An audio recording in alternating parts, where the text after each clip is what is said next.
Yesi wana makachana ona pamjikaya beri anine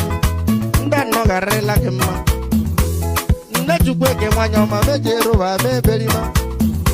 Meriani chukweke mwanyoma mejaga Asama mwanyoma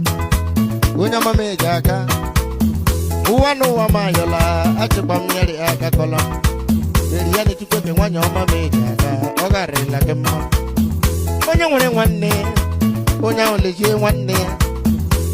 Onyamwene wane chigo nyahole awane anya Eleje wane ganya Yunde chitime Echidime onye mayoga mwe dale